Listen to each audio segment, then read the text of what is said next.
छत्तीसगढ़ अतिथि शिक्षक संघ के प्रदेश अध्यक्ष धर्मेंद्र वैष्णव से कर्मचारियों के मुद्दों को लेकर न्यूज सिटी 24 की संवाददाता मानसी वर्मा ने कॉल टॉक पर खास बातचीत की। देखिए क्या कहते हैं प्रदेश अध्यक्ष धर्मेंद्र वैष्णव। हम सीधे बात करेंगे प्रदेश अध्यक्ष जी से। सर नमस्कार। नमस्कार सर, मेरा ये सवाल है, शिक्षा मंत्री ने बड़ी घोषणा की है अभी कल ही में ही 33,000 से अधिक पदों पर शिक्षकों की भर्ती की है, उसको लेकर आप पहले क्या कहेंगे? 33,000 पदों पर भर्ती हो रहा है, इसके लिए तो मैं छत्तीसगढ़ वासियों की तरफ से उनको धन्यवाद देता हूं, क्योंकि बेरोजगारों को मुद्दा उठाए हैं। परंतु अनियमित कर्मचारी 5,46,000 लोग जो छत्तीसगढ़ में हैं, जो पूर्व से ही 10 वर्ष 5 वर्ष 25 वर्ष 30 वर्ष, कई लोग तो बुढ़े हो गए हैं, उनको इतने सारे वैकेंसी जब खाली है और उन लोगों को आप लोग नियमित करने का वादा आपने किया है, तो उसके प्राथमिकता पहले करना चाहिए। व्यवस्था कर लीजिए, उसके बाद आप वैकेंसी निकालिए, बजट के लिए प्रावधान करिए। ये सब चीज होना चाहिए। सरकार को ये सब नहीं कर पा रही है और जो भर्तियां तैयार कर रही है, इस पे हमारे लोगों को बार बार ना जहाँ पे भर्ती करती है ना, वहीं पे उन लोगों को बेरोजगार कर देती है। तो उनका जो परिवार है, उनके जो बाल बच्चे हैं, वो लोग ना फिर भीख मांगने के लिए मजबूर हो जाते हैं। सरकार को पहले जो काम करवा रहे हैं उनके लिए पूर्व व्यवस्था करना चाहिए। ये सब चीज होना जरूरी है। जी जी जी जी वही बात करें हम भाजपा सरकार की। पहला बजट चल रही है अभी, हाल में 9 तारीख को बजट सत्र भी आया, तो इस बजट सत्र से कर्मचारियों को काफी उम्मीदें थी, तो ऐसे में कर्मचारी निराश भी हुए, उसको लेकर आप क्या कहेंगे? कर्मचारियों में भारी निराशापना है। देखो, सबसे पहले आप जानते हो 15 साल की सरकार बीजेपी की सरकार थी, उस समय यही स्थिति आया था। तो 15 साल की सरकार को यही अनियमित कर्मचारी, जब कांग्रेस के लोग हमारे मंच पे आए, हड़ताल के मंच पे, तो हमने कांग्रेस का सरकार बनाया, इसलिए बनाया कि वो अपने जन घोषणा पत्र में लिखे थे कि भाई हम आपको नियमित करेंगे। एक तरफ लिख दिए, पर 5 साल में देखे कि वो लोग नहीं कर पाए हमारा ना, इसलिए इतने बड़े जनसंख्या हमारे अनियमित कर्मचारी का, हमारा विश्वास कांग्रेस से उठ गया।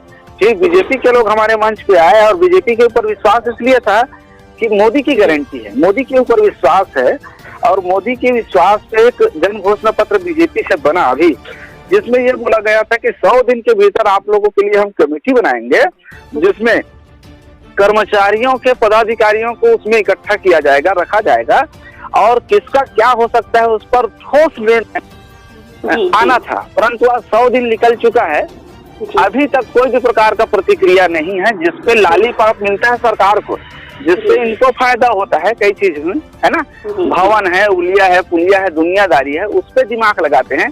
जो वास्तविक भाई जो आदमी भुगत रहा है, उससे पहले फोकस होना चाहिए।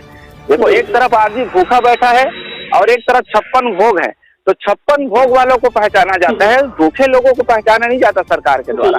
सरकार आ रही है, जा रही है, परंतु जो समस्या बना है वो समस्या बना ही हुआ है। यानी कि काफी उम्मीदें थी सरकार से कर्मचारियों को। जी जी, बहुत दुख हुआ है कि पहला बजट हुआ, पहले बजट में ही हम लोग के लिए आना था, पर नहीं आ पाया। जी जी वही लगातार कर्मचारी बैठक रख रहे हैं, मंत्रियों से मुलाकात कर रहे हैं, लगातार बैठक का दौर जारी है, तो क्या आगामी दिनों में अतिथि शिक्षकों द्वारा सम्मेलन रखी जा सकती है? वर्तमान समय में अभी 25 तारीख को अनियमित कर्मचारी महासंघ के द्वारा, मैं वहाँ का मीडिया प्रभारी भी हूँ, तो हम लोग माननीय हमारे सीएम साहब के लिए कार्यक्रम रखे हुए हैं, और तत्पश्चात हम लोग शिक्षा मंत्री जी का कार्यक्रम अभी कोंडा गांव में कराने वाले हैं, है ना। और एक अच्छा जनसंख्या अगर हो जाएगा तो सीएम का भी कार्यक्रम हम लोग अलग से और सोचेंगे। परंतु मेरा कहना है कि सरकार लोग, है ना भाई, जिससे हम लोग बार बार अभी निवेदन कर रहे हैं, प्रार्थना कर रहे हैं, कम से कम जब से बने हैं तब से हम लोग सीएम से लेकर के सभी मंत्रियों से मुलाकात कर चुके हैं, तो हमारी आर्थिक स्थिति को देखते हुए जितना जल्दी हो सके, है ना भाई, हमारे लिए ठोस कदम उठाना जरूरी है। जी जी बहुत आहत है, अभी तक नहीं हो पाया है। जी जी जी वही जब कांग्रेस की सरकार थी तो कर्मचारियों ने काफी संघर्ष किया है, अपनी मांगों को लेकर काफी विरोध प्रदर्शन किया है। वहीं बीजेपी की सरकार है, अब भाजपा की सरकार आ गई है, तो कितनी उम्मीदें हैं कर्मचारियों को? उम्मीद तो पूरा है, क्योंकि देखो मोदी सरकार जो है वो ऐसी ही बात नहीं करते हैं, वो मतलब हवा में बात नहीं करते हैं, जो कुछ कर सकते हैं उसी के ऊपर फोकस इनका रहता है। इसीलिए घोषणा पत्र में लिखा हुआ है कि अनियमित कर्मचारी के जितने कर्मचारी लोग हैं उनके लिए जो हो सकता है उस पर ठोस निर्णय लिया जाएगा। तो हमको विश्वास है, क्योंकि देखो अगले बार क्या हुआ था कि कांग्रेस शासनकाल में ये बोल दिया गया था कि सभी कर्मचारियों को नियमित किया जाएगा, जबकि सब लोग जानते हैं कि सभी कर्मचारी नियमित नहीं हो सकते, उस पर बाउंडेशन है, उस पर ये नियम है और प्रक्रिया है।